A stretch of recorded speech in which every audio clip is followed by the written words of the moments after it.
How do you look outside of a person's chart to find the reality outside of themselves?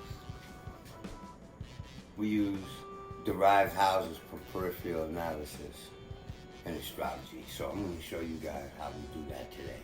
All right?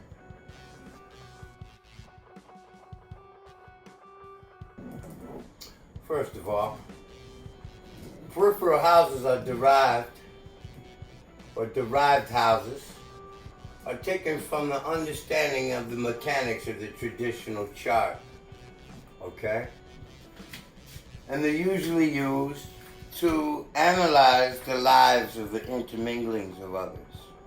So let's say that this is your personage, the first house. Right? The first is your personage. Right?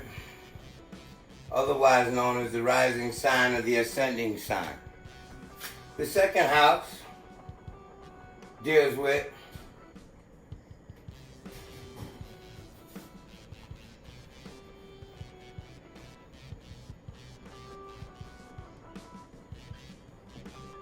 economy and values. Alright? The third house deals with the first younger sibling, cousins, neighbors,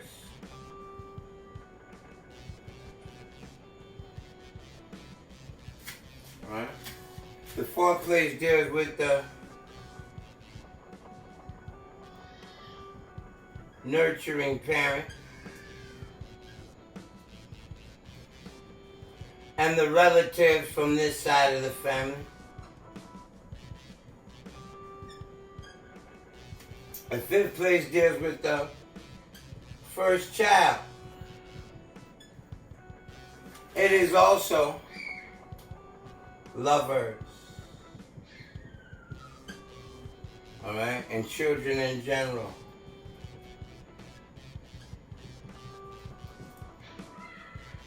All right, this is the fifth. Let's do it like this. This is your person, all right?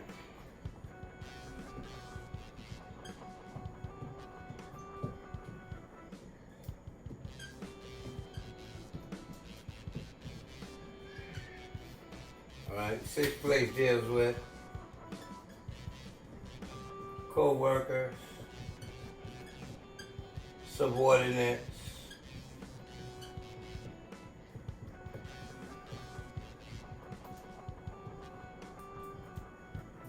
aunts, uncles. Okay? I'm just going to keep it brief here. You know, it also deals with pets. The seventh house deals with the spouse. It also points to the second child. Alright? And contractees.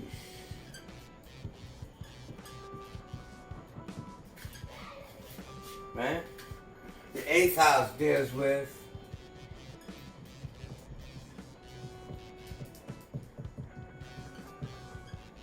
partner's property, shared resources,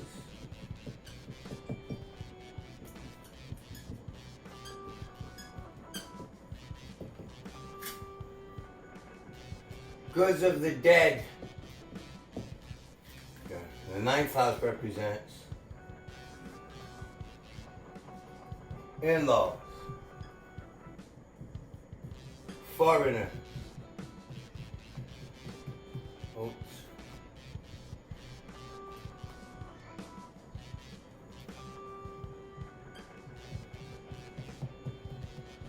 Right? And teachers.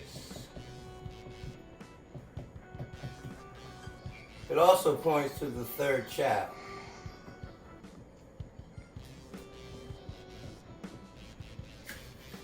Okay. The 10th house points to the father employers,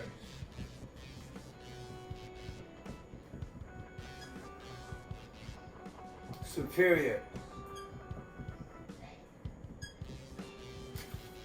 Right? The ninth house also points to the father, you guys. In traditional Hindu astrology, the ninth house points to the father, and if you use it from a Western perspective, it also works. And how this dynamic manifests itself, these are notes for other subjects, really, so I'm diverging, right? Yeah, I'm digressing. This represents the father as a child, how you saw daddy as a little kid. And this represents how you saw daddy from your mature perspective. We can use it like that. All right? This is the 11th house. There's elder siblings. It is the fourth child. Right? It is alliances.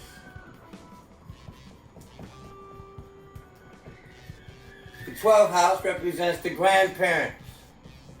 All four of them. As far back as you want to count. Okay? Grandparents, great grandparents, regular grandparents. It also represents secret enemies, your haters. Okay? People who would undo you or sabotage your projects, you know. People who slander you and talk behind your back. Alright? It also represents adopted children. Okay, this is just a rough outline of some of the things that the houses can represent when pointing at other people. Since the second house is economy and values, it represents people who you give your money to, right? Recipients of your loot, of your money. People you engage in a financial engagement with. The lady at the cash register, the bank teller, okay? The guy who you bought the car from, all right? You know that the third house, this is an abbreviation for younger, NYGR, all right? You know, I gotta explain that. The first younger sibling, it represents younger siblings, period. Younger cousins, people who fill that space in your life. Your bestie also falls here in the third place, okay? Now, this is just a basic overview of how we can use this for derived characters, because the meanings will fill this entire board. Really, one meaning for one house, we could find so many different meanings using derivatives and things of that nature. For example, okay, we understand that the first house is your person, your self, okay? Your carnal self, you in the world. And the third house of that is siblings, all right? Younger siblings.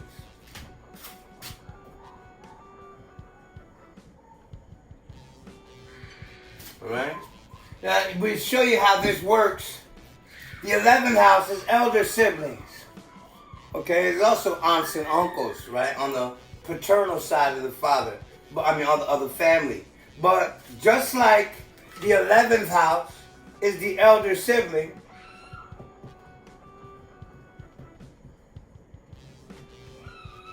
right? The third house of the 11th house, right? The first house is the third of the 11th. The self, you are the younger sibling of your elder sibling. And the first house points to you. And the third house points to your younger sibling. Well, what about your second younger brother then? Then the fifth house points to the younger sibling.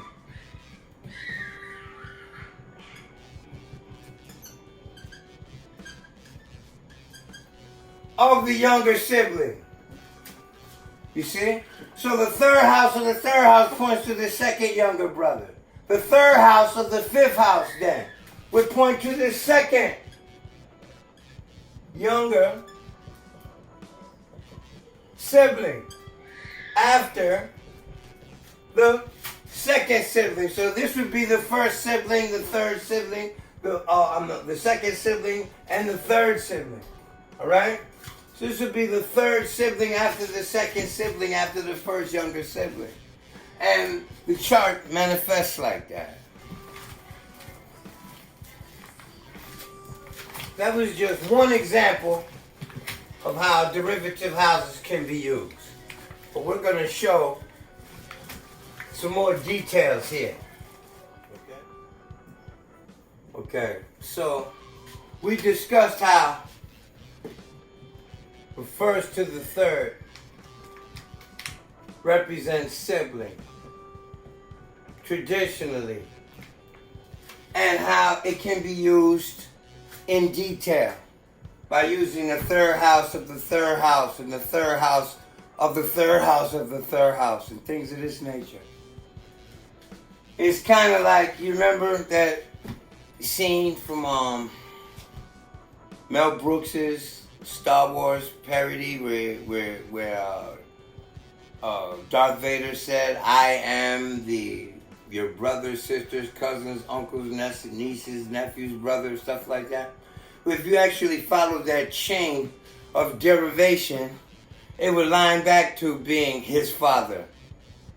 Okay? We use the same thing in astrology, as funny as that seems. Okay? The reason why the ninth house is in-laws, because it is the third house of the seventh. Now the seventh represents partners. Then the ninth house, being the third, 1, 2, 3, from the house of partners, is the third house of the seventh house. Actually, this is the seventh house. This is the eighth house. This is the ninth house. Well, the ninth house is the third of the first house. So we can see our in-laws being described by the sign and planets, if any, that occupy the ninth place. They will describe the partner's seventh. You see, it will describe the partner's bestie. It will describe the same thing for the partner that the third house describes for the self. Here we're using the word self loosely. We're referencing your carnal person. All right? And the third of that is siblings. So this not only works for every place, okay? This is the father, right? Well, this is the ninth place, right? The third house of the ninth place, 1, 2, 3, is the 11th house. It is the third of the ninth, right? Therefore, it represents the siblings of the father, which are aunts and uncles. So we can look here and see aunts and uncles. You see, because it is the third house of the ninth house, we can see the paternal aunts and uncles. All right, and it would go so forth and so on to describe every other house. Goes to the next in chronological order here with this count. Let me give you another example.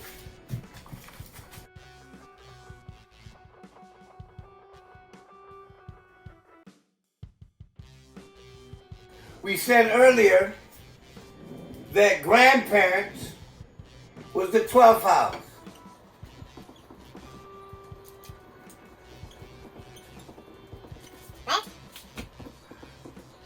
And we said that the 9th house is the father. Okay? Well, the 12th house is the 4th place. We count that as 1, 2, 3. The 12th house is the 4th place of the father. Traditionally in astrology, we know that the fourth house represents the mother, or more modernly, the nurturing parent. Okay? And so the first, which is your person, to the fourth place, right? 1, 2, 3, 4, represents the mother. So the fourth place of the ninth house would be the grandmother.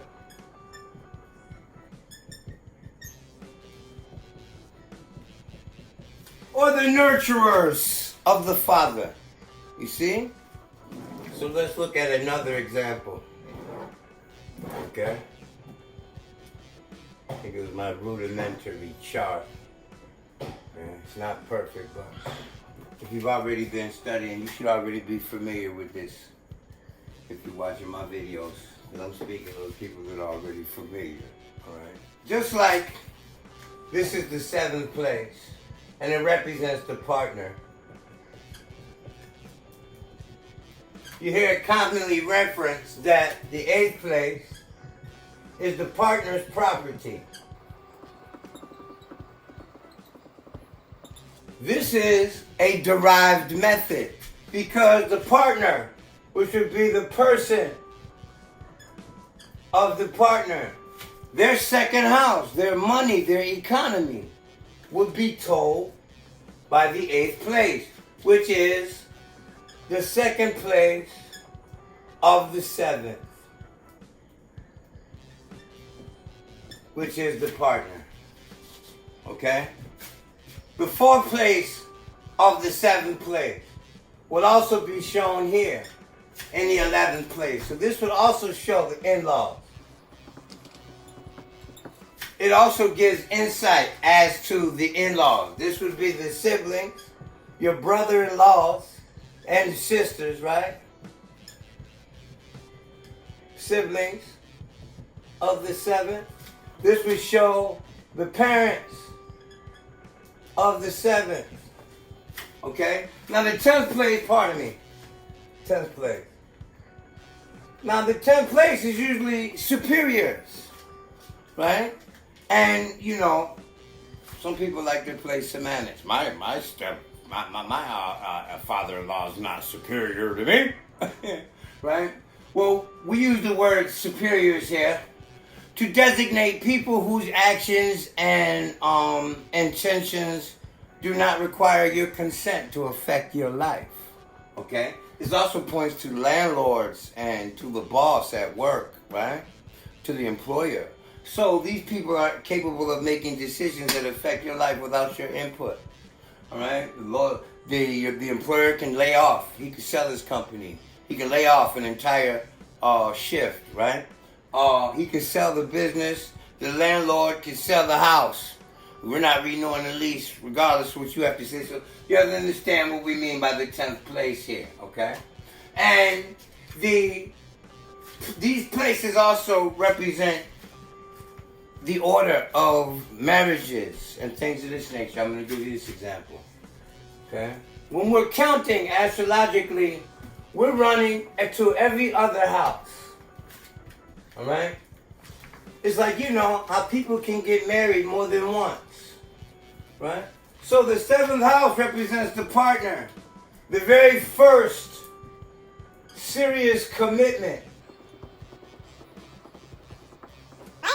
Then this would represent the second. And this, which is the 9th place. And the 11th place would represent the 3rd.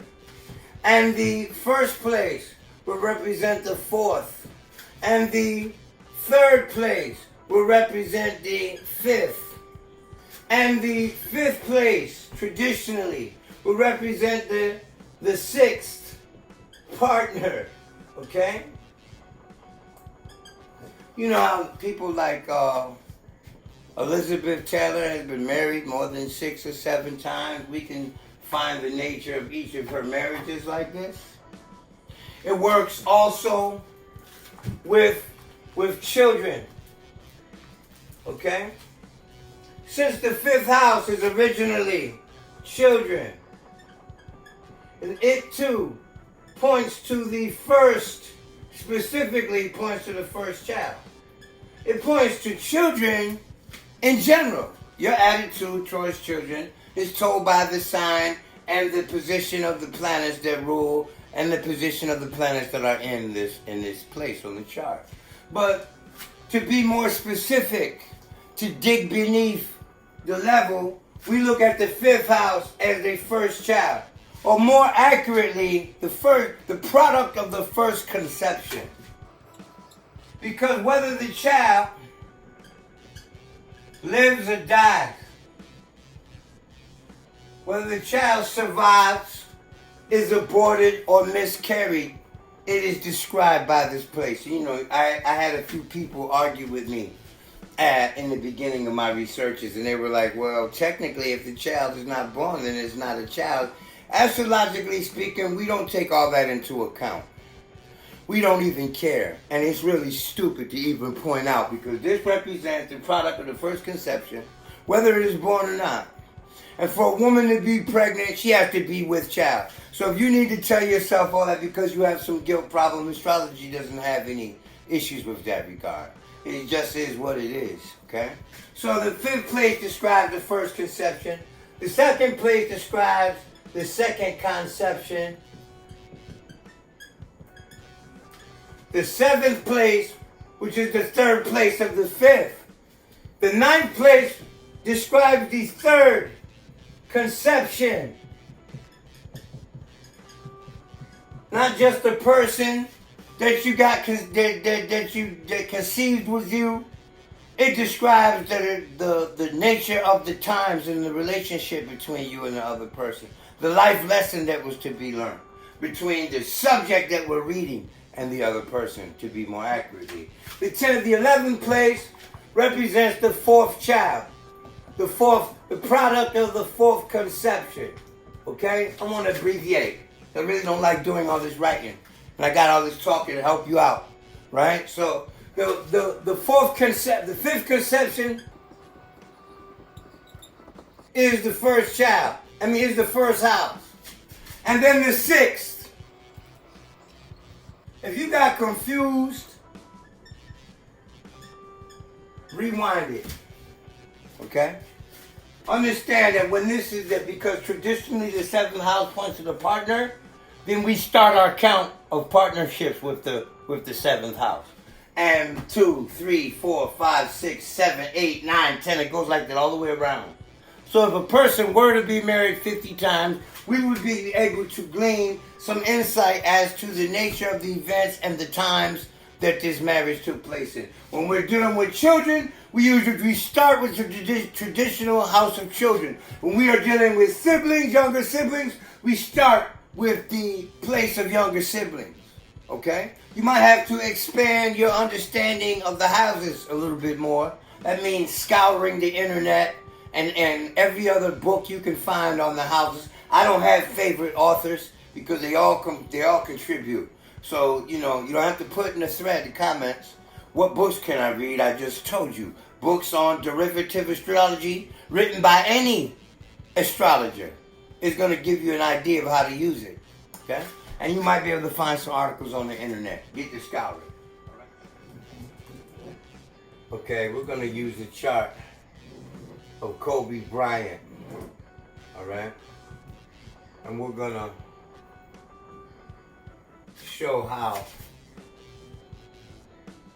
through derivative consideration, how his reality was made an obvious fact. And there was a big old controversy as to whether he was actually a Capricorn or a Cancer rising. Okay? And the derivative method proves that he was a Cancer rising, and so does the method for primary direction for converting the arc distance between Pluto and Saturn into the days and years of his life. Right? So, but I'm going to show how the derivative chart shows delineationally his life, and peripherally how His daughter, the one that died with him, was given indication. Her presence was given indication. Okay? So that, I get a lot of references to how do we say, free will or choice questions and argument and debate. And I don't mean argument in a hostile fashion. People have all kind of arguments. They all have conflicting perspectives that are made without consideration for peripherals. You come with a thought. You experience a thought, an idea, and it was not inspired by any person, or it was not directly caused or made mention of by any other person. So you feel like you're the originator of this thought, and that thought leads you to an impulse to act in a specific fashion. That action is said to have been decided upon by you. Okay? Well, astrologically speaking, we can see in our own personal charts that the planet that describes that thought process and that action was well in effect when you came up with the thought, when you downloaded that thought.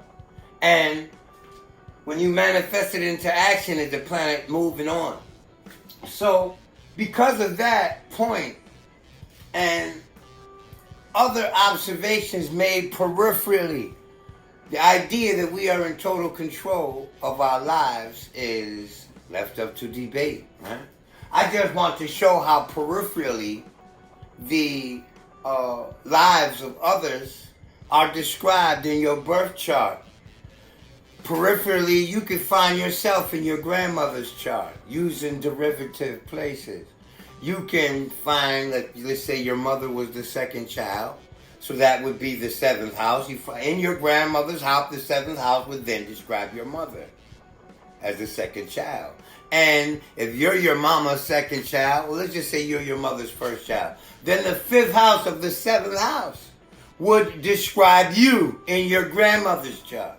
It would describe her impression with you and the reality that you've experienced that had direct influence from or effect on her.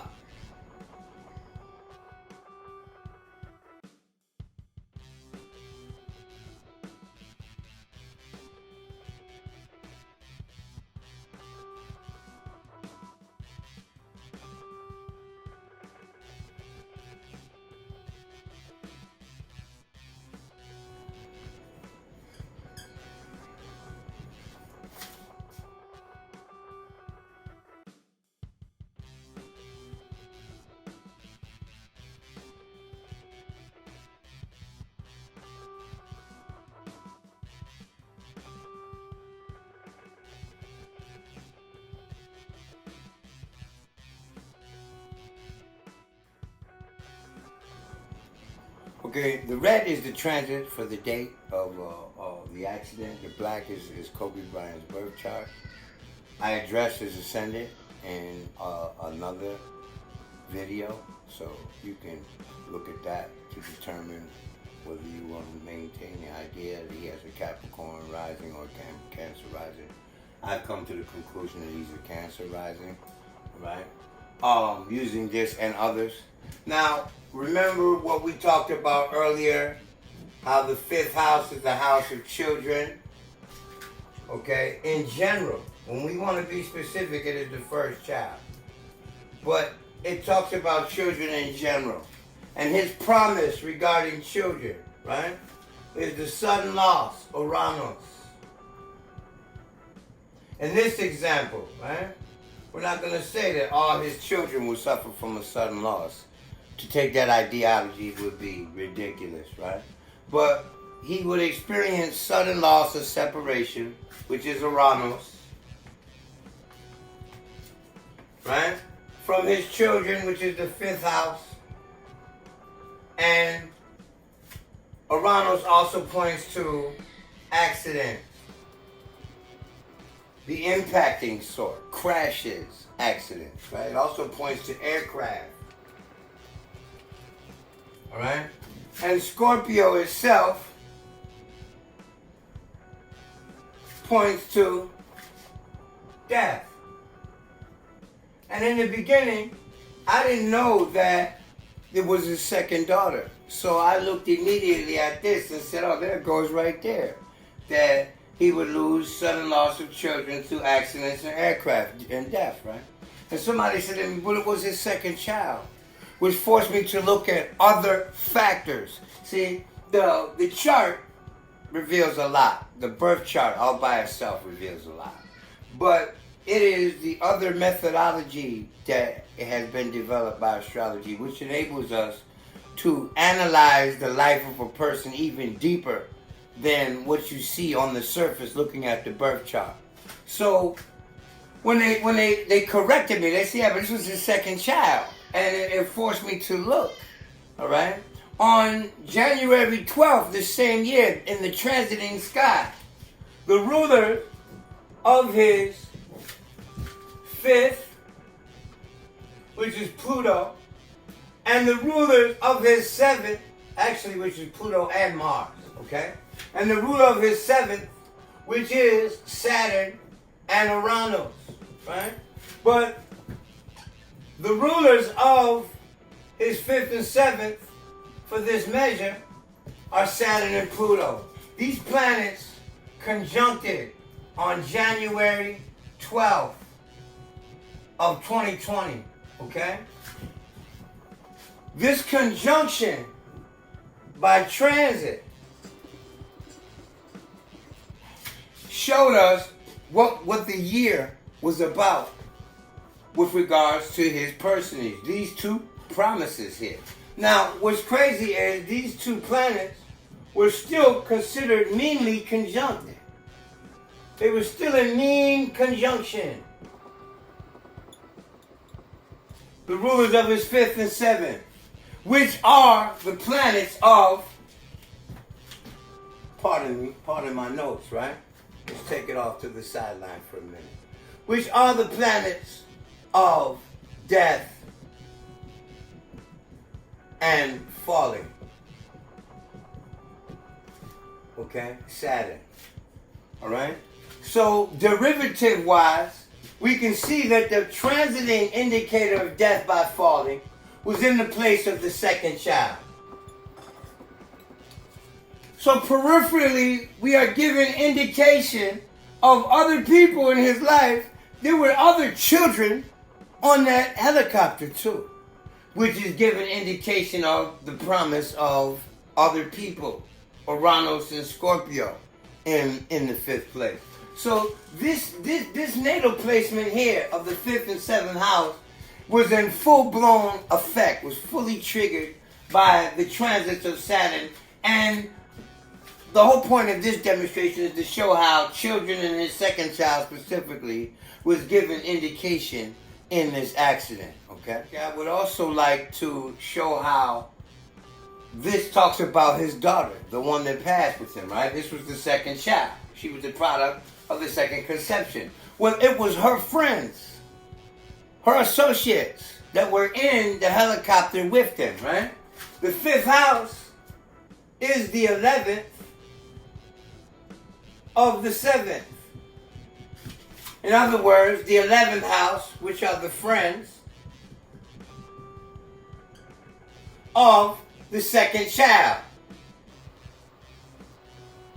You see?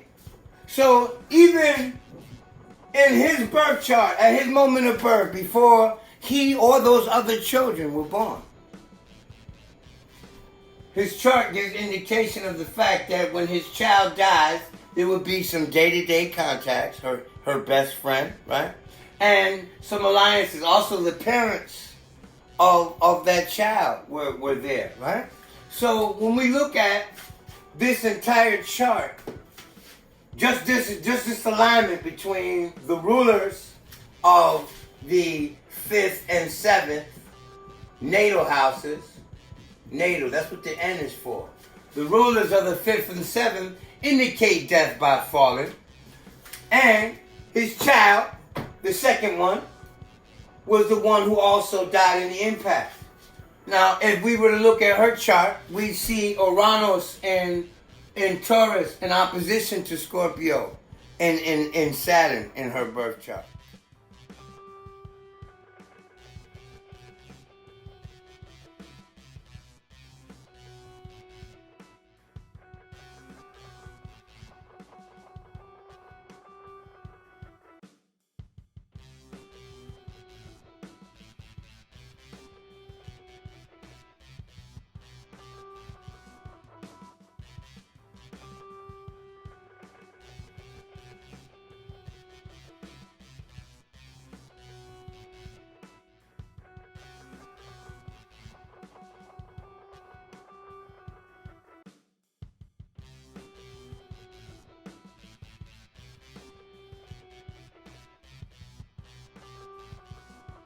Now, there are a few promises in her chart that give indication of the nature of the death and the accident, okay? The fact that she has Jupiter in Scorpio, and Jupiter is the ruler of Sagittarius, which was beholden to Pluto, which is the ruler of Scorpio, okay? This is a mutual reception, which says death,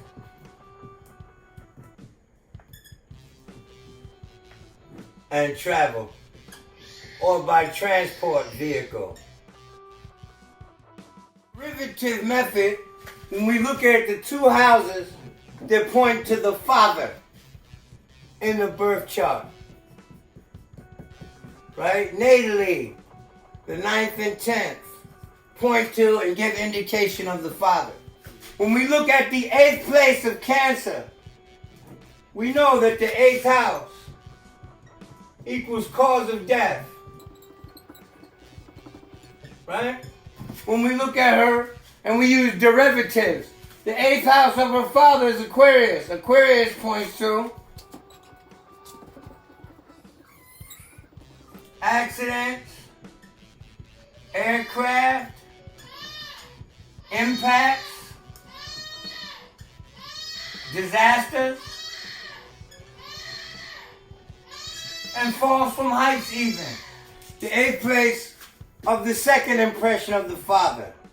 The 8th place of Leo. Leo's 8th equals Pisces, where natally she had Uranus, okay? Which is the planet of Aquarius, which represents as well aircraft, impacts, disasters, fall from heights, okay? So, it was pre-written into her chart already, really, okay? To go even further, all right? When we look at the sun, Uranus was conjunct the sun by transit, all right? Meanly conjunct, let's say. Let's say it was in mean conjunction, because it was conjunct by sign, not by house, okay? But it was in opposition to her Pluto. So Uranus, by transit, transiting Uranus, opposed the natal Jupiter meanly, all right? Transiting Mars, conjunct natal Pluto meanly gives indication of her death. And the promise, the natal promise using the derivative houses. The 5th house is the 8th house of the 10th house, and it thus describes the nature of her father's death. The 9th house, which also discusses the father, right? He was a professional athlete, right? While traveling with the father, right? So when we put this at the first place, that is the father. The 9th place is the 4th house, traditionally. The 4th house is the 9th place of is the 8th place of the 9th house. So the cause of death for the father would be the 8th place of the 9th house, which is the 4th. It also gives description as to the nature, because it was an explosion from the fuel. They were in the air. They experienced fear and terror. There was nothing they could do, Chiron. You see, so, I hope this little briefing and example shows you how we can use derivative houses to glean other details regarding certain persons, all right? You need to do a little bit more research than what I just showed you here today. Remember, I said get some books on derivative houses. Google it, look it up. And then experiment with your own birth chart so that you can understand how it works personally. Stay diligent. Subscribe to my channel. Check my other videos out. Follow me on Instagram at Cosmo361. That's COZMO361. Peace.